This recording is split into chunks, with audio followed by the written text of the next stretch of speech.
A vida é uma estrutura de 3 atos como nas histórias? Nascemos, vivemos e morremos? Ou a vida é mais fluida, espontânea e aleatória? A vida é uma jornada, na qual percorremos um caminho já trilhado.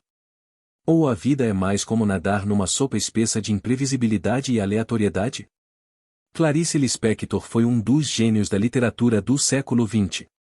Ela percebeu que a estrutura que damos à vida é apenas uma invenção nossa. É como uma gaiola mental para nos fazer sentir mais seguros. Na realidade, há pouca ou nenhuma estrutura para a vida. O caminho claro que criamos em nossa imaginação: nascemos, vamos à escola, nos tornamos adultos, nos casamos, envelhecemos e morremos, nada mais é do que a necessidade inata de ordem do ser humano. A condição humana é tão volátil que precisamos desta ordem, pelo menos na nossa cabeça. É por isso que ansiamos por histórias, porque as histórias nos dão ordem, previsibilidade com começo, meio e fim claros. No entanto, Clarice Lispector ultrapassou esses limites e descobriu que a condição humana é infinita, sem profundidade, sem fundo e, o mais importante, caótica. Como veremos, a sua escrita imitava a fluidez da vida e a espontaneidade da condição humana. Por isso, hoje falarei sobre sua vida, uma criança nascida no Império Russo que conquistou a literatura brasileira e portuguesa, e seus romances que encantaram milhões de leitores em todo o mundo.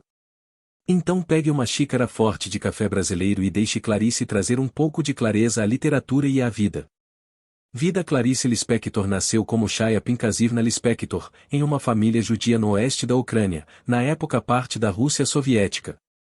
Ela nasceu em 1920, apenas 3 anos após a Revolução Bolchevique de outubro de 1917. Ayn Rand, de quem falei aqui, também nasceu no Império Russo, alguns anos antes. Enquanto Rand foi para os Estados Unidos, a família de Lispector mudou-se para o Brasil quando ela tinha 1 ano de idade. Em 1930, sua mãe, paralisada, morreu quando Lispector tinha apenas 9 anos. Mais tarde a família mudou-se para o Rio de Janeiro. Em vez de festejar nas lindas praias pelas quais o Rio é conhecido, ela estudou muito. Ela se destacou na escola e em 1937 conseguiu frequentar uma das mais prestigiadas universidades do Brasil para estudar direito.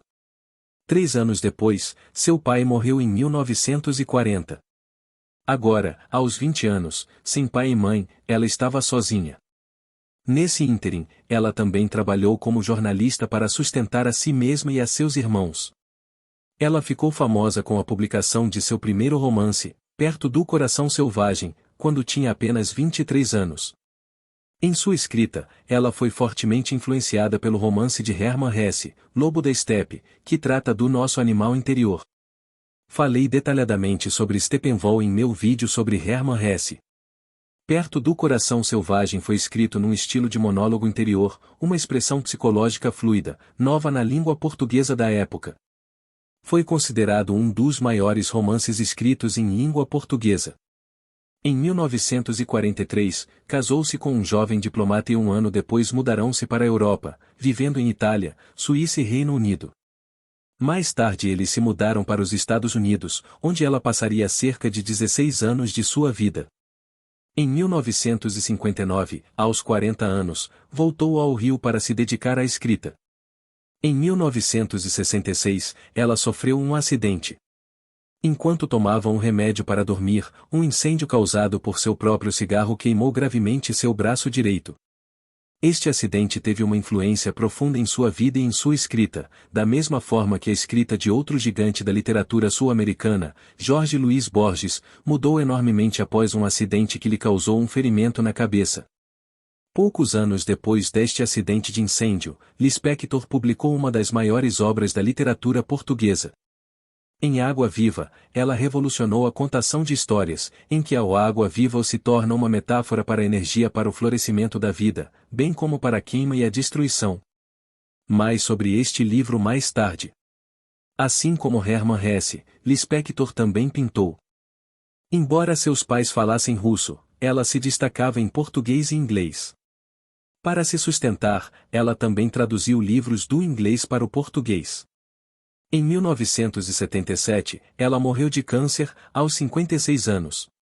Ela escreveu 9 romances, 10 coletâneas de contos, 5 livros infantis e muitas obras de não-ficção.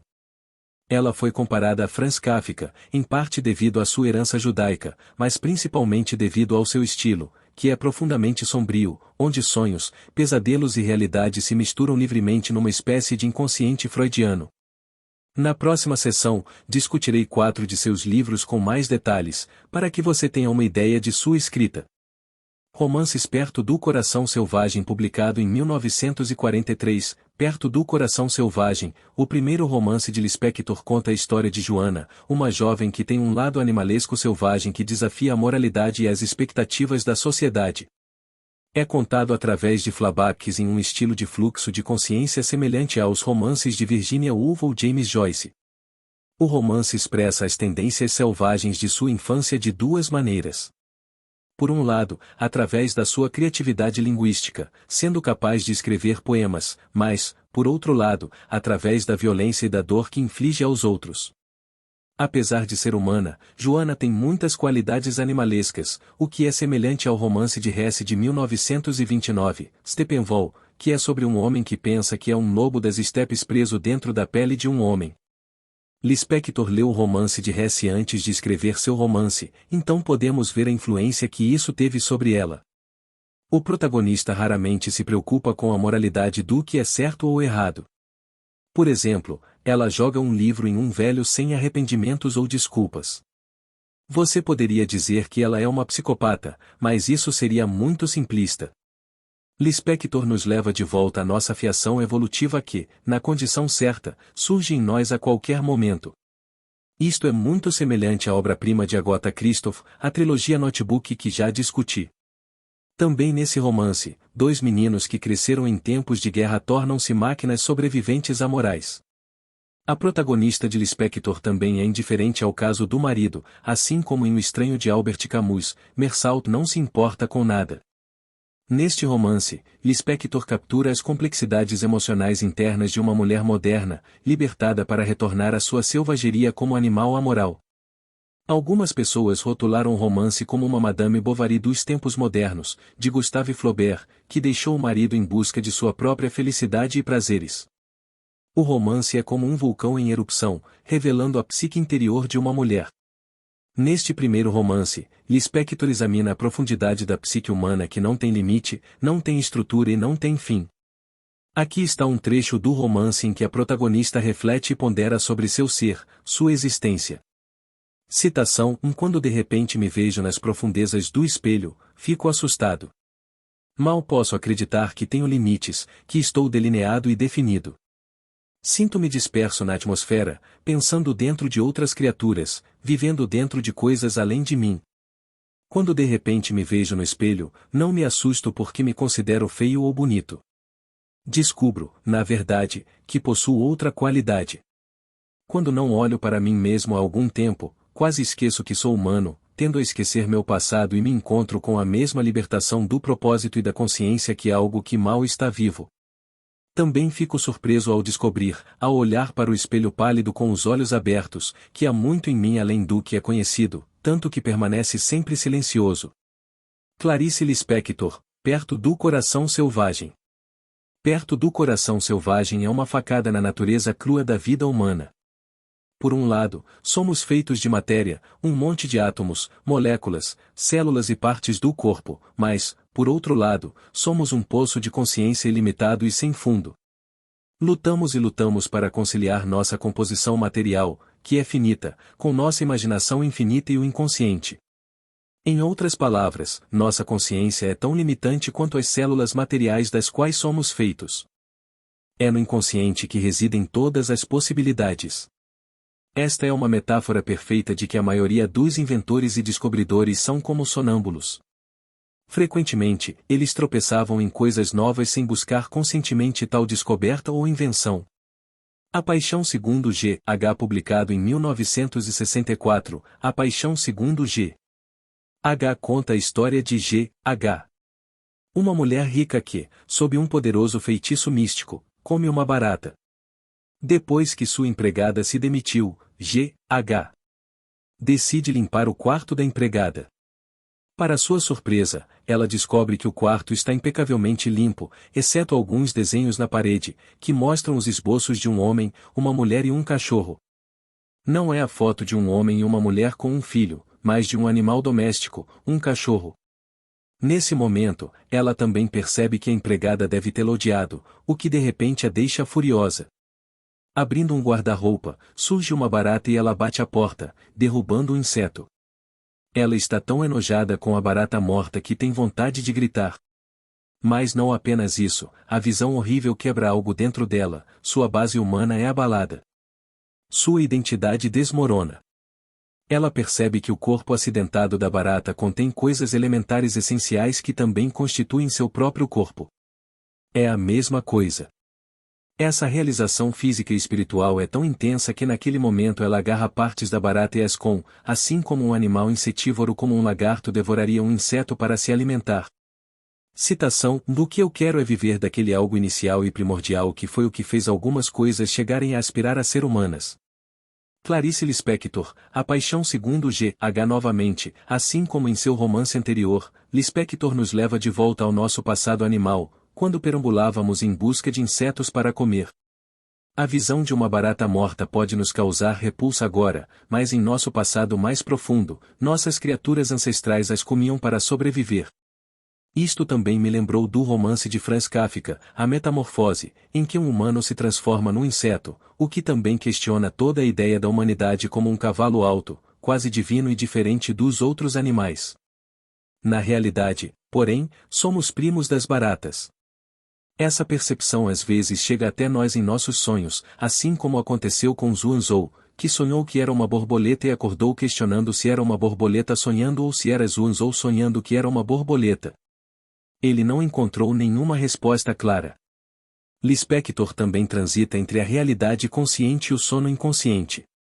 Aqui está uma citação: segurar a mão de alguém sempre foi minha ideia de alegria. Muitas vezes antes de adormecer, naquela pequena luta para não perder a consciência e entrar no mundo maior, e muitas vezes, antes de ter coragem de ir em direção à grandeza do sono, finjo que alguém está segurando minha mão e vou em direção à enorme ausência da forma que é o sono. E quando mesmo assim não consigo encontrar coragem, então sonho.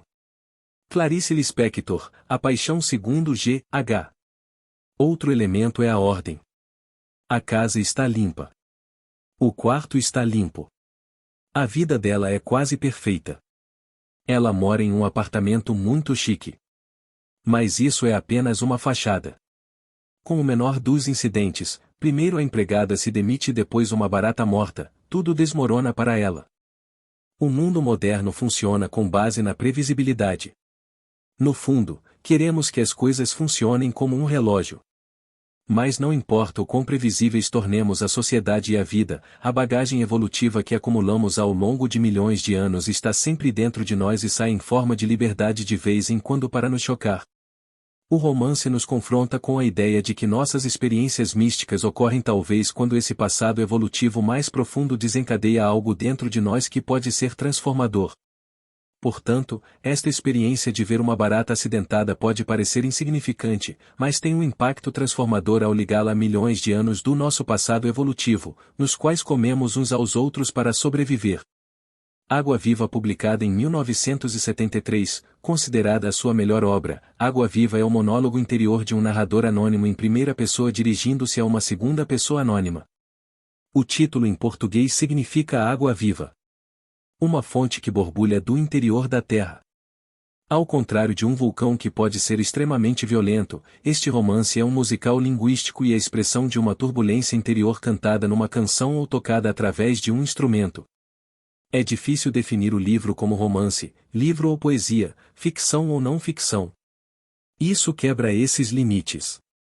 Uma boa metáfora para descrever este livro é talvez uma cana que canta toda vez que o vento sopra nela. Ou uma erva daninha que rola ao vento. O narrador anônimo fala de tudo e de nada. Citação: quero a seguinte palavra, esplendor. Esplendor é fruto em toda a sua suculência, fruto sem tristeza. Quero grandes distâncias. Minha intuição selvagem de mim mesmo. Clarice Lispector, Água Viva. Se Aristóteles tentou dar uma estrutura às histórias, Lispector quebrou isso. Se Aristóteles tentou dar à racionalidade o poder último através do qual a ciência traz ordem ao caos da vida, Lispector celebra o caos da vida. Citação: Mas eu saúdo a escuridão onde brilham os dois olhos daquela suave pantera. A escuridão é meu caldo cultural. A escuridão encantada. Continuo falando com você, arriscando a desconexão, sou subterraneamente inatingível por causa do que sei. Clarice Lispector, Água Viva. Neste livro, a sensação que você tem é essa. Quanto mais você sabe, mais limitado se torna o seu horizonte. Quanto menos você souber, maiores serão suas possibilidades. A água da vida. Somos como água. Nós borbulhamos da terra. Rastejamos como um riacho. Caímos como uma cachoeira. Gritamos e rugimos como uma torrente. Nós somos o oceano.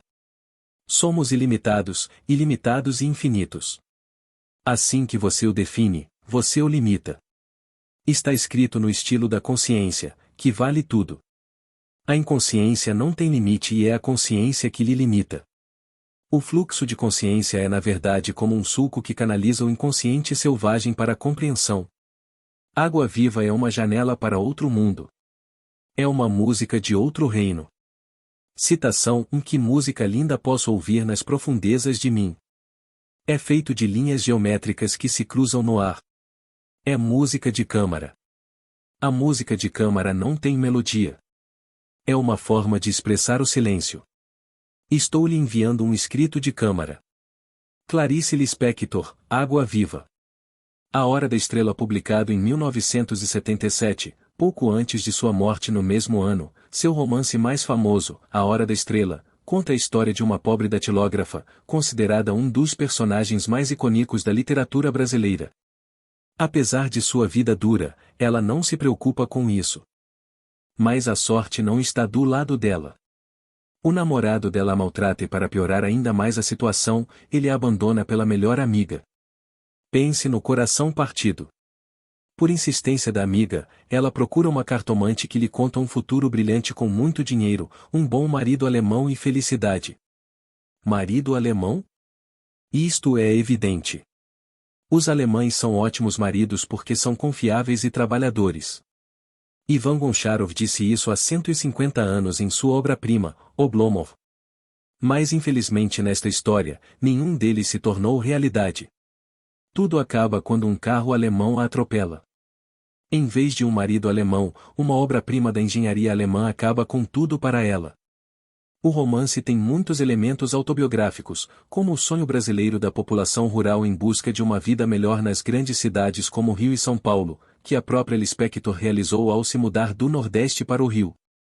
O último acidente de carro no final também mostra a própria premonição de Lispector sobre sua própria morte, ocorrida no mesmo ano em que este romance foi publicado.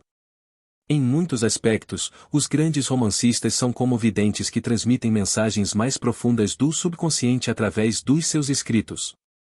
O romance também tem uma cartomante que afirma prever o futuro. Esta mesma situação ocorreu entre seus antepassados russos, como Alexander Pushkin e Mikhail Lermontov, que escreveram sobre duelos em seus romances que acabaram com suas próprias vidas. Assim como Nikolai Gogol, que escreveu sobre a loucura que o infligiu no final. Escrever um romance é como consultar alguém profundamente dentro de você, o subconsciente interno ou inconsciente coletivo, como Carl Jung apontou, que muitas vezes sonhamos os sonhos de milhões de pessoas que vieram antes de nós. Podemos pensar que somos únicos, na realidade somos cópias do DNA e da narrativa de nossos ancestrais.